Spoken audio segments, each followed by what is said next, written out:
Ronald, bonjour. Bonjour. Moi, je suis ravi de t'accueillir pour cette interview. Alors, ce sera une interview un petit peu particulière puisque j'ai pas réussi à te faire rentrer dans une seule case, dans une seule de mes rubriques.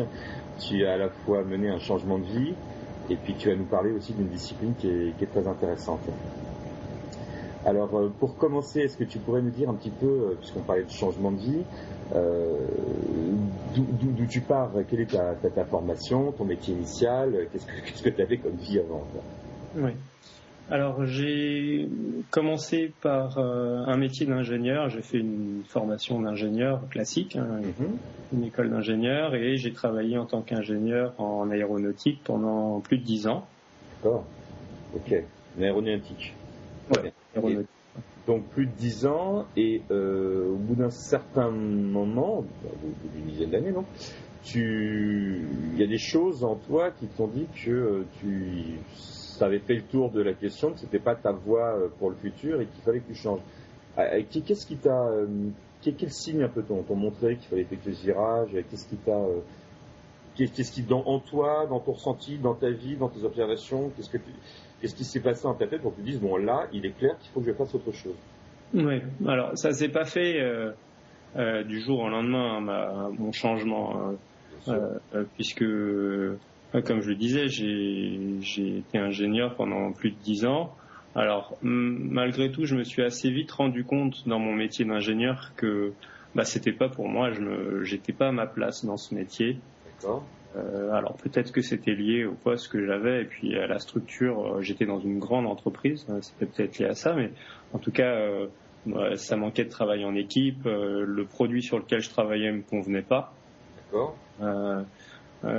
J'avais une perception de faible valeur ajoutée de mon travail.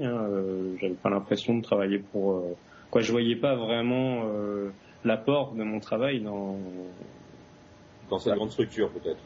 Ouais, peut-être, voilà, c'est peut-être lié à la grande structure. En même temps, j'avais pas beaucoup de responsabilité, d'autonomie dans ce que je faisais. Je voyais pas vraiment le levier de mon travail dans le schmilblick, quoi. Tu vois, je faisais pas avancer grand-chose. Tu te sentais remplaçable aisément, quoi. Ouais, voilà, c'est ça. Ouais. Je me sentais pas à ma place. Je pensais vraiment ça. Donc ça, c'est un peu les signes, comme tu disais. Quels sont les signes? Je me sentais pas utile, pas à ma place. J'étais pas vraiment motivé, voire parfois un peu dégoûté d'aller au travail. Bon, ça s'est fait progressivement. C'était pas tout de suite, mais. T'as ressenti le traumatisme du lundi matin, des choses comme ça? Ouais, c'était pas forcément ça. C'était assez diffus. Tant me poser la question pourquoi j'étais là. Bon, alors, comme je disais, comme ça s'est fait en 10 ans, j'ai quand même, en parallèle de ça, il y a autre chose qui m'a poussé, c'est que j'étais en quête un peu, de donner du sens à ce que je faisais, plus ou moins une quête spirituelle aussi dans ma vie, et donc je me suis intéressé à d'autres disciplines, d'autres pensées, des pratiques orientales comme le yoga que j'ai pas mal pratiqué. Bon, voilà, et bien sûr tout ça m'a fait me poser pas mal de questions sur pourquoi je faisais ce métier, qu'est-ce que j'attendais. Voilà, je voulais donner du sens également dans mon travail, à ce que je faisais et à ma vie, quoi. Oui, tu voulais donner un sens à ta vie, et l'endroit où tu passais 8 heures par jour, il ne pouvait pas être dénué de sens lui-même, quoi. Voilà, exactement. D'accord. Alors du coup, tu as commencé à réfléchir,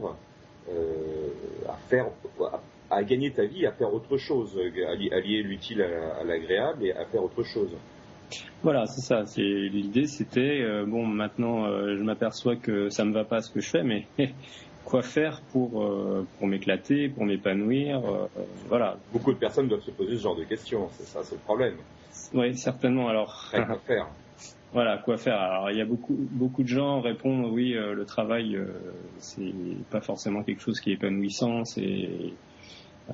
Voilà, si on travaille parce que on a besoin de survivre, ou en tout cas d'avoir de l'argent et pour pouvoir s'éclater en dehors. Moi, je voyais pas ça comme ça. Voilà, comme tu dis, on y passe beaucoup de temps, donc c'est important de se sentir utile, de s'épanouir aussi au travers de son travail.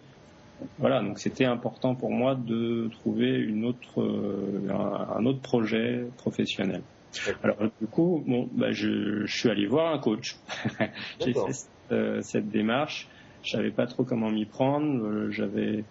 On m'avait proposé avec l'APEC, tu sais, cet organisme des cadres, de faire un bilan de compétences. D'accord. Mais bon, je le sentais pas trop. J'ai préféré aller voir quelqu'un à l'extérieur. Toujours sur l'idée du bilan de compétences ou... Oui, c'était ça. Oui, c'était un bilan de compétences, mais peut-être un petit peu plus personnalisé, un peu moins orienté CV, mais plus sur des aspirations générales. Tu vois, réfléchir ensemble. Comme je voulais pas rester dans le même domaine, hein, j'avais comme idée de vraiment changer, mais je savais pas dans quoi. Je préférais faire quelque chose de complètement général et puis voir un peu où ça me mène. Et donc avec cette coach, on a mis au centre bien sûr mes capacités, hein, tout mon parcours professionnel, mais également mes aspirations. L'ensemble de ce qui faisait que tu étais toi et pas quelqu'un d'autre. Voilà, exactement. D'accord. Alors mes aspirations, elles ont été vite sur le tapis, hein. C'était pas travailler sur un produit matériel. Moi, ce qui m'intéressait, c'était de mettre l'humain au centre du projet. D'accord. Donc, soit travailler dans la relation d'aide, soit dans la pédagogie. Je pense que je me suis un peu trompé dans ma voie au départ. J'aurais dû soit être dans le monde médical, soit travailler en tant que prof, mais pas dans une grosse structure comme ça perdue. J'ai besoin de relationnel, j'ai besoin avec les gens. C'est des choses qu'on ne sait pas toujours quand on fait ses choix d'études à 18 ans, etc. On ne se connaît pas encore très bien. Ouais, j'ai été pris dans les études sans trop me poser de questions et malheureusement, j'avais pas la maturité pour me dire non, stop, c'est pas ça que je veux faire. Voilà. D'accord. Je l'ai eu un peu plus tard. D'accord. Bien trop tard peut-être, mais en tout cas, voilà, j'ai eu un parcours particulier, mais ça va, ça me convient. Il y a plusieurs vies dans une vie, c'est certain. Ouais. Et alors, donc, au fur et à mesure, donc, tu as fini par identifier un domaine qui allait à la fois t'intéresser et tu as identifié que tu pouvais en vivre. Et là, il y a toute une petite cuisine, une petite alchimie à trouver, j'imagine. Il y a une démarche à ce niveau-là. Comment ça fonctionne? Oui, alors c'est ce qu'on a fait comme travail avec la coach que j'ai vue. C'était trouver quelque chose qui était en adéquation avec mes aspirations et mes capacités, mes compétences, mais tout en gardant une sécurité financière, puisque moi j'avais déjà une famille, une femme, un enfant. Je ne pouvais pas du jour au lendemain comme ça démarrer de zéro sans avoir une sécurité financière. Voilà. Donc ça faisait partie aussi de la problématique du départ. Alors j'avais la chance de travailler dans une grosse entreprise et de pouvoir m'écarter de mon travail d'ingénieur progressivement. D'accord. Puisque j'avais la possibilité de faire un temps partiel, j'avais la possibilité de faire différents congés après mon temps partiel, congé sabbatique, congé création d'entreprise, et c'est ce que j'ai fait. D'accord. Voilà. Alors techniquement, le congé sabbatique, c'est de 1 à 11 mois, c'est ça? Oui. Et il faut avoir, le seul requis, c'est d'avoir 3 ans d'ancienneté, c'est ça, dans son entreprise? Oui, alors. Telle qu'était la loi, ou c'est plus compliqué? Ouais, effectivement, il y a de ce genre de problématiques, une certaine ancienneté. Alors moi, je savais que j'étais dans les clous, puisque ça faisait plus de 10 ans que j'étais dans l'entreprise. Voilà, j'étais dedans. Je connais pas les détails précis, mais il y a besoin effectivement d'une certaine ancienneté. D'accord, je crois bien que c'est 3 ans. Voilà, donc moi j'ai pris 11 mois, puisque... Donc, alors avant ça, comme je te disais, j'ai été à temps partiel pendant. Oui. D'accord, donc ça c'est une bonne idée pour commencer à tester un changement de vie, c'est le temps partiel. Disons que moi, alors quand même, si on revient sur le travail avec ma coach, j'ai abouti à la fin de ce travail avec elle assez rapidement en fait. J'étais, je pense, relativement mûr. J'ai abouti à la sophrologie. D'accord, donc là tu as eu ta conclusion, tu es avec la sophrologie, ça t'intéressait, que tu te sentais apporter quelque chose et en même temps qu'on pouvait en vivre. Les deux sont pas toujours faciles à concilier. Exactement, puisque comme je te disais, comme j'étais très branché sur les pratiques orientales, le yoga, j'ai commencé déjà à me poser la question, est-ce que je pourrais pas devenir prof de yoga, tu vois, vraiment un truc complètement différent. Mais je me posais aussi cette question de financièrement, est-ce que c'était viable? Et j'avais a priori en étant prof de yoga, j'aurais difficilement un emploi du temps plein, quoi, et puis pas pouvoir en vivre. Alors que effectivement, la sophrologie que j'avais pratiquée quand j'étais plus jeune dans le cadre du sport, je faisais du tennis. De haut niveau en plus. On m'avait proposé pour la compétition en tennis de faire des séances de sophrologie, et donc je savais que ça existait dans ce domaine-là, et puis dans plein d'autres domaines, dans des domaines comme la musique, pour les musiciens, la préparation à l'accouchement, en tout cas l'aide pour la préparation à l'accouchement des femmes enceintes. Il y a plein de domaines qui sont touchés par, en tout cas la sophrologie peut aider. Donc j'avais en tout cas cet a priori que la sophrologie me permettrait d'en vivre beaucoup plus que donner des cours de yoga. Voilà. Donc j'ai abouti à ça, et puis après j'ai commencé à réfléchir, comment devenir sophrologue, par quoi ça passe, bien sûr. Voilà, parce que oui, il y a toute une reconversion que là tu pouvais pas t'installer comme ça, t'accrocher une plaque devant ton immeuble et te dire sophrologue. Là, il y a quand même toute une démarche que tu as dû mener. Ah oui, déjà apprendre cette discipline que je connaissais sans vraiment la connaître. Bien sûr.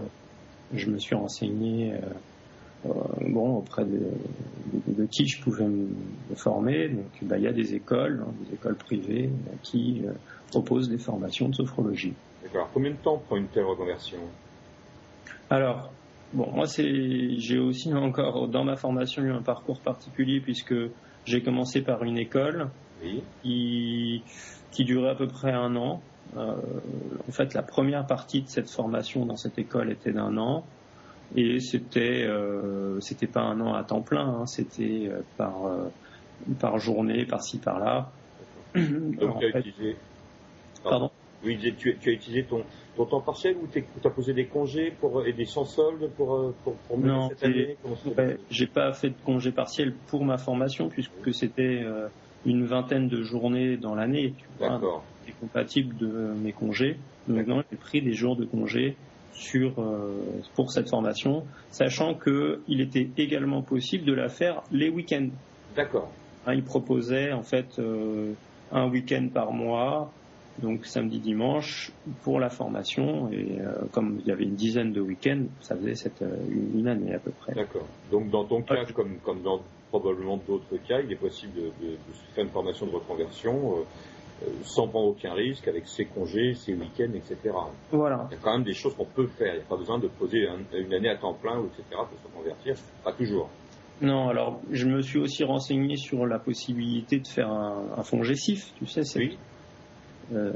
ça s'appelle un CIF, je crois. C'est la possibilité de faire une formation payée par cet organisme auquel chaque entreprise cotise. C'est ça, un projet de formation. Il y a 2 organismes au moins, donc effectivement le FONGECIF. Oui.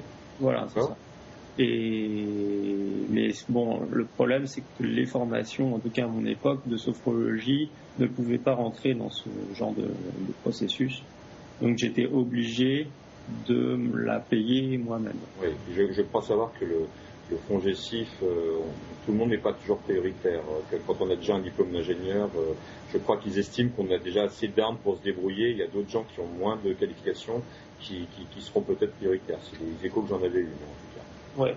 Alors effectivement, je me suis aperçu en fait après, pendant ma formation, que certaines personnes bénéficiaient de ce fonds pour se former à la sophrologie, mais j'ai pas pu faire ça. D'accord. Okay. Donc tu as été obligé d'investir. Donc tu n'as pas pris de risque vis-à-vis de ton travail, mais bon, il y a un investissement quand même. Voilà, ça demande quand même un investissement, financier en tout cas. Bien entendu. Ouais. Voilà, donc j'ai fait ça en parallèle de mon métier d'ingénieur à plein temps, alors comme je voulais aussi avoir une expérience avant de me lancer complètement, j'ai créé une association pour pouvoir donner des cours de sophrologie dans la ville où j'habitais. D'accord. Donc je suis allé voir la mairie, ils m'ont proposé, ils m'ont accueilli les bras ouverts en me disant voilà, créez votre association et nous on vous prêtera une salle pour donner des cours. Vous pourrez vous faire connaître au forum des associations à la rentrée et si ça marche, voilà, vous pourrez donner des cours dès la rentrée. D'accord. Donc là, tu ne t'es pas salarié de l'association, là, ou tu as commencé à être salarié? Non. Là, j'ai juste créé l'association et j'étais. Moi, j'allais devenir l'intervenant de l'association. J'allais juste donner les cours. Ce qui m'intéressait, c'était surtout avoir une expérience professionnelle, une expérience dans la sophrologie avec des gens réels, pas uniquement dans ma formation. D'accord. Donc ça, c'est une idée vraiment intéressante. Lorsque le métier permet. Possible, oui, le permet. Ouais. L'association, c'est pas pour gagner de l'argent, mais on acquiert une expérience. Voilà.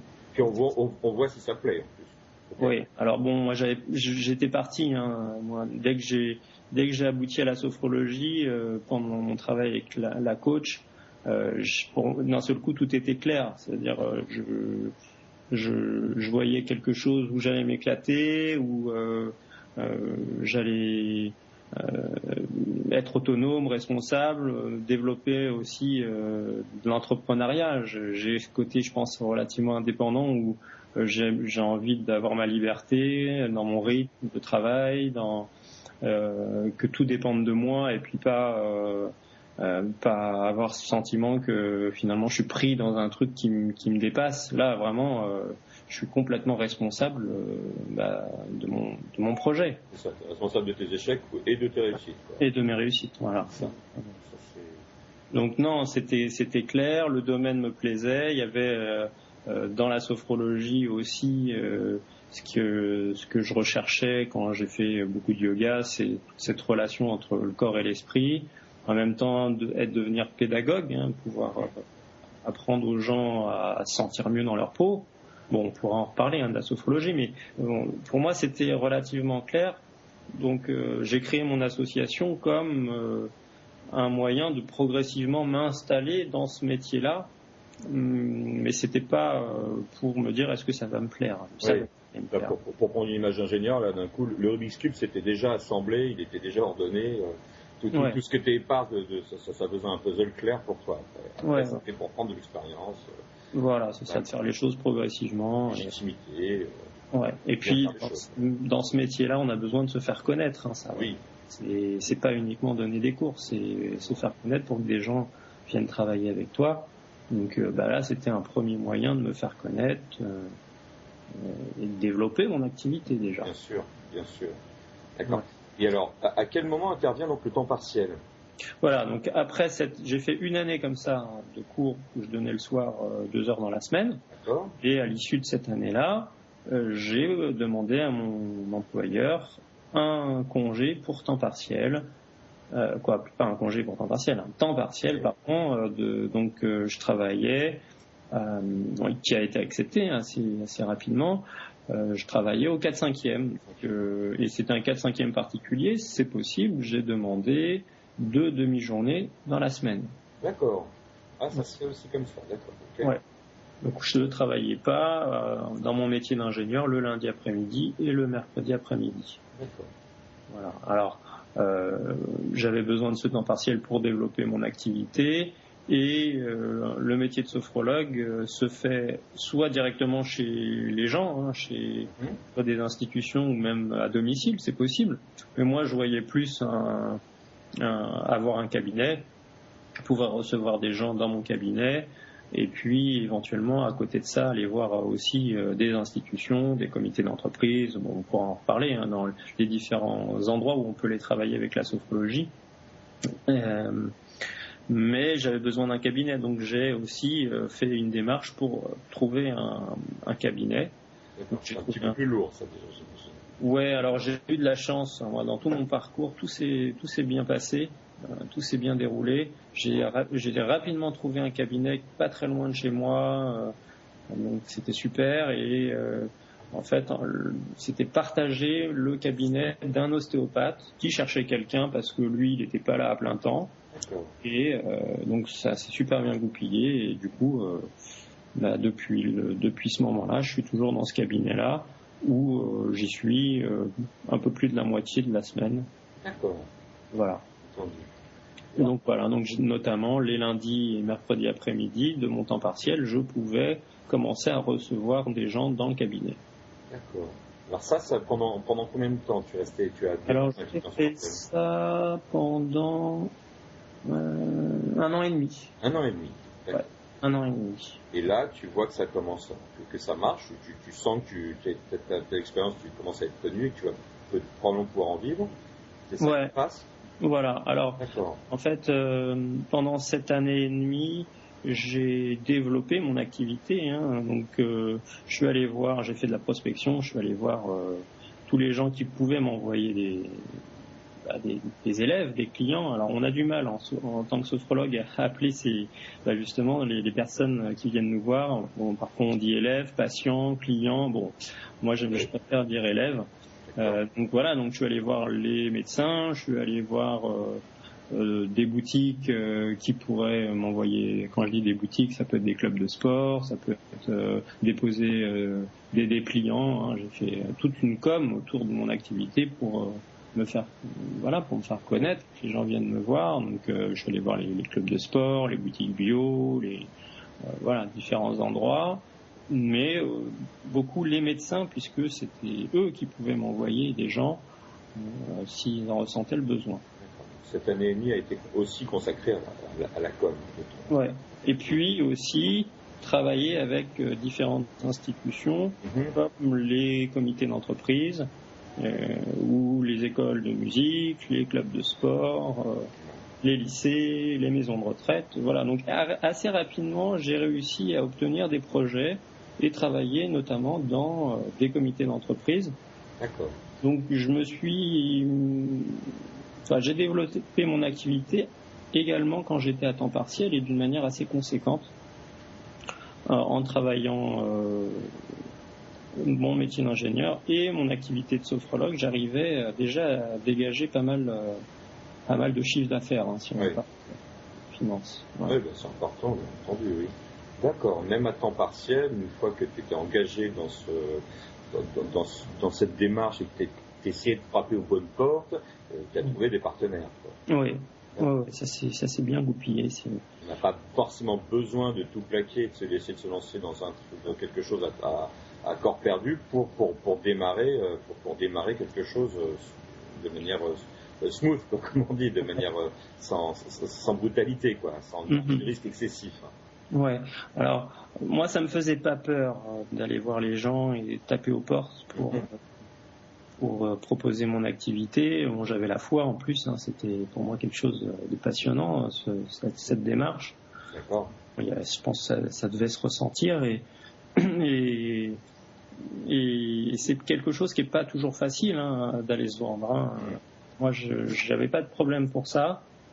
Même pour cette discipline qui se veut un peu humaniste, on est obligé d'aller voir les gens et de leur en parler. Et essayer de se faire connaître pour que on ait du business. C'est quand même un business. Mais j'avais l'énergie pour. Voilà. Donc non, ça c'est effectivement c'est possible, mais ça demande quand même une énergie en dehors de son travail du jour, du moment, qui était pour moi le métier d'ingénieur. J'avais quand même besoin d'y mettre pas mal de watts à côté de ça. Bien sûr, vivre une vie intéressante, ça demande toujours de l'énergie. Ouais. C'est pour ça que tout le monde n'arrive pas tout le temps à en avoir une, c'est parce qu'il faut se motiver. Il faut se motiver, ouais. C'est certain. D'accord. Et alors donc dans ce processus, on a eu le temps partiel, le congé sabbatique, puis après c'était après le congé sabbatique, c'était le congé pour formation d'entreprise, c'est ça? Oui, voilà. Donc après mon temps partiel, j'ai tout lâché. J'ai fait un congé sabbatique pour faire uniquement de la sophrologie, puis du tout travailler en tant qu'ingénieur, donc de 11 mois, et j'ai enchaîné par un congé création d'entreprise. Là qui se termine, ça va faire bientôt 1 an, ça se terminera en février. D'accord. Et on peut le renouveler une fois. Donc j'ai fait 1 an et je viens de renouveler pour une nouvelle année. Donc quand on veut se lancer, si on veut garder un filet, on peut, sous certaines conditions, qui sont grosso modo des conditions d'ancienneté, on peut garder l'assurance d'être réintégré dans sa société et tester pendant 3 ans une activité, grosso modo. Exactement. Ça, c'est très intéressant comme dispositif, quoi. Ouais. Alors sachant que en fait, ça peut être refusé, ce genre de processus, notamment en fonction de la taille de l'entreprise. Oui.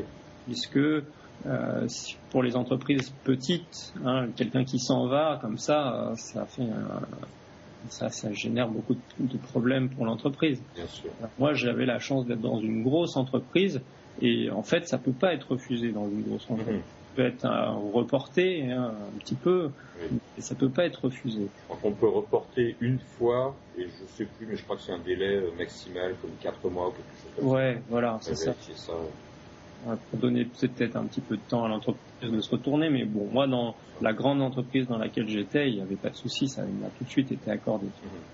D'accord. Donc, au niveau du processus, actuellement, tu es en train de finir ta première année de congé d'entreprise, qui est donc ta deuxième année d'activité, toujours avec filet, quoi. Exactement. Et tu peux le renouveler, si tu le souhaites, encore 1 an. Voilà. Et où est-ce que tu en es, là, toi, dans ta démarche vis-à-vis de ça? Tu penses effectuer ce renouvellement Oui, là, je viens juste de le faire, là. D'accord. Faire ce renouvellement, il y a un certain délai, faut le proposer quelques mois avant la fin du congé d'avant. Oui. Faire. Je vois ça de près, oui. Bien sûr.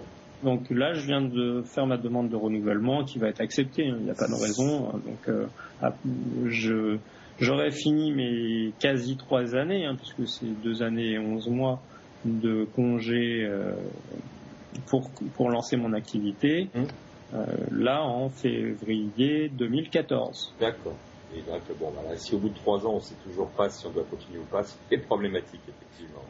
Voilà, j'aurais eu suffisamment de temps pour savoir si c'est viable, si ça me plaît, si j'ai envie de complètement arrêter, me séparer de mon ancienne entreprise et puis faire que de la sophrologie. D'accord, faire le grand saut. Oui, voilà. D'accord. Merci beaucoup donc pour toute cette expérience qui va vraiment être très intéressante pour beaucoup de gens qui se posent ce genre de questions. Mais alors, c'est pas tout, c'est que j'aimerais qu'on parle un petit peu de la sophrologie en elle-même. Oui.